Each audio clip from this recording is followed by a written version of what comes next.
सबसे पहले जानेंगे दुर्योधन की मृत्यु कैसे हुई, द्रोणाचार्य का मृत्यु कैसे हुआ, कर्ण की मृत्यु कैसे हुई, जयद्रथ का मृत्यु कैसे हुआ, भीष्म पितामह की मृत्यु कैसे हुई और इन सब मृत्यु में भगवान श्री कृष्ण का क्या रोल था।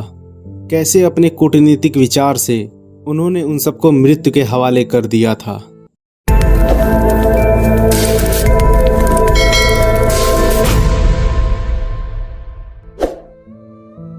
दुर्योधन की मृत्यु कैसे हुई। दुर्योधन का शरीर नहीं बनने दिया वज्र का।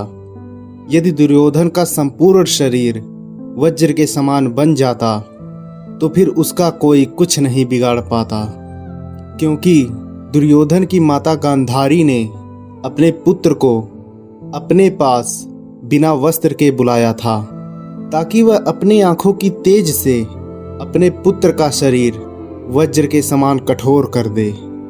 फिर माता का आज्ञा का पालन करने के लिए दुर्योधन बिना वस्त्रों के उनके पास जा रहे थे। तभी रास्ते में श्री कृष्ण ने दुर्योधन को रोककर कहा कि तुम इस अवस्था में माता के सामने जाओगे, तुम्हें शर्म नहीं आएगी? क्या यह पाप नहीं होगा?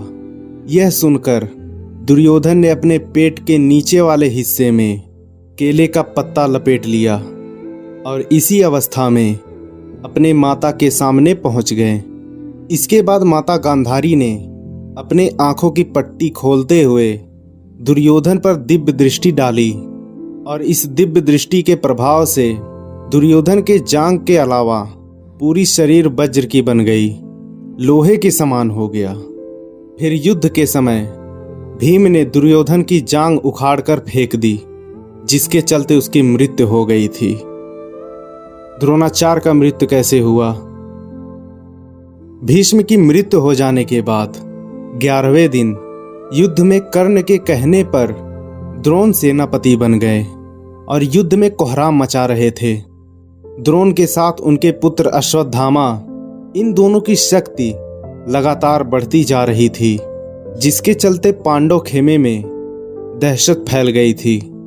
इस तरह पांडव की हार देखकर भगवान श्री कृष्ण ने युधिष्ठिर को झूठ का सहारा लेने के लिए कहा और इस योजना के तहत युद्ध में यह बात फैला दी गई कि अश्वत्थामा मारा गया है। लेकिन युधिष्ठिर झूठ बोलने को तैयार नहीं थे।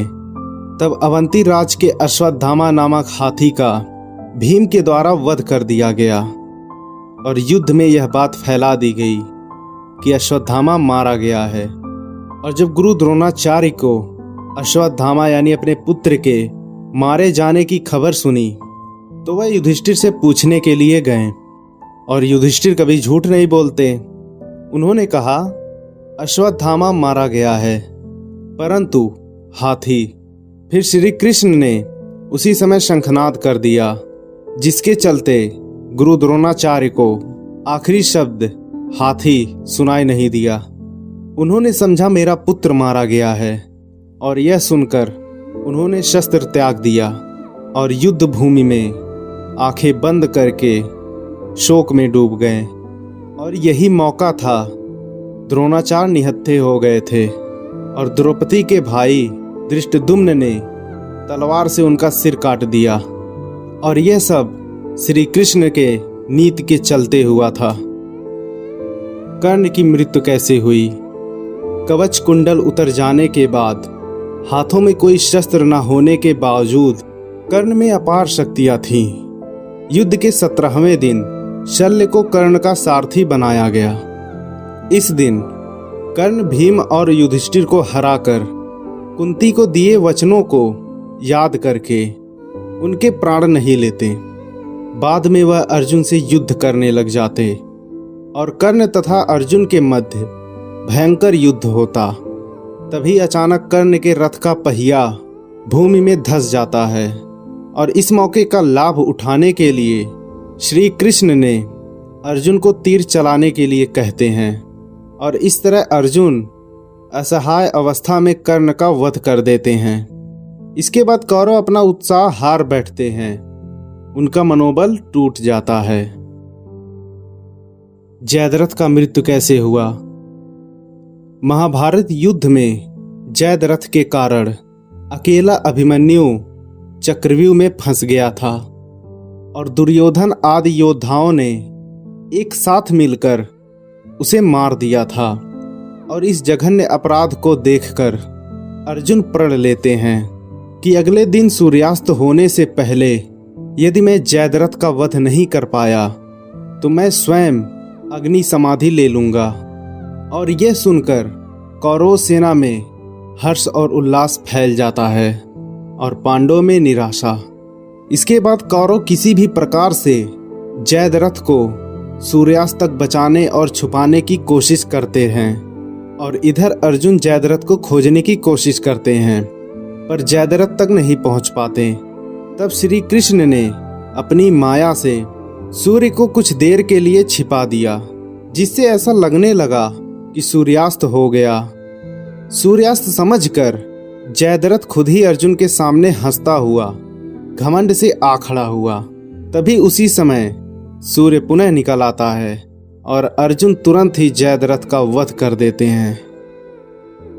भीष्म पितामह की मृत्यु कैसे हुई? महाभारत के युद्ध में भीष्म पितामह को महाभारत के युद्ध में कौरवों की तरफ से सेनापति थे। भीष्म ने 8वें दिन तक घोर युद्ध करते हुए पांडवों की सेना का मनोबल तोड़ दिया था। 9वें दिन भयंकर युद्ध हुआ, जिसके चलते भीष्म ने बहादुरी दिखाते हुए अर्जुन को घायल करके उनके रथ को जर्जर कर दिया था। पर भगवान श्री कृष्ण के लिए यह घोर चिंता का विषय था। 10वें दिन भीष्म द्वारा बड़े पैमाने पर पांडवों की सेना को मार देने से घबराए पांडव पक्ष में भय फैल जाता है। तब श्री कृष्ण को एक युक्ति समझ में आती है और श्री कृष्ण के कहने पर पांडव भीष्म के सामने हाथ जोड़कर उनसे उनकी मृत्यु का उपाय पूछने लगते हैं। भीष्म कुछ देर सोचने पर उपाय बता देते हैं। भीष्म ने अपनी मृत्यु का रहस्य यह बताया था कि वह किसी नपुंसक व्यक्ति के समक्ष हथियार नहीं उठाएंगे, इसी दौरान उन्हें मारा जा सकता है। इस नीति की तरह युद्ध में भीष्म के सामने शिखंडी को उतार दिया जाता है और उसी दौरान भीष्म को अर्जुन के तीरों से छेद कर दिया जाता है। वे कराहते हुए नीचे गिर पड़ते हैं और भीष्म बाणों की शर्या पर लेट जाते हैं।